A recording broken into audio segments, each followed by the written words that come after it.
Japan stepped into the Brexit debate with an unprecedented warning to Britain in 2016, urging former Prime Minister Theresa May to keep close trade ties with the EU, unearthed reports reveal. Japan wants to conclude its current trade negotiations with the UK by the end of next month, according to a Japanese government official familiar with the talks. Speaking to the Financial Times, Tokyo's chief negotiator, Hiroshi Matsuura, said the short timeline would mean both sides have to limit their ambitions, suggesting goals set by London might be unachievable.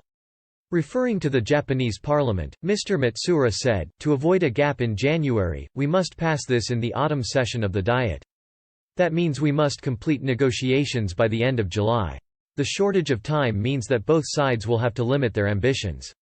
International Trade Secretary Liz Truss outlined plans earlier this month to strike a comprehensive accord with Japan that goes further than the deal previously agreed with the EU, setting ambitious standards in areas such as digital trade and services.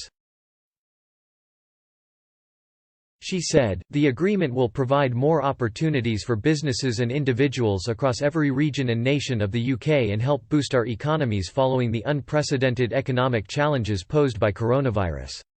If accomplished, the deal would be one of the fastest trade negotiations in history, and Britain's first trade deal in more than 40 years. So far, negotiations have been taking place virtually due to travel restrictions imposed to curb the spread of COVID-19. As pressure on Prime Minister Boris Johnson mounts, unearthed reports suggest Japan's views on Brexit have starkly changed. In 2016, the Japanese government sent a brutal letter to the UK, setting out its Brexit demands and urging former Prime Minister Theresa May to negotiate a deal that would have left Britain in the EU customs union and single market.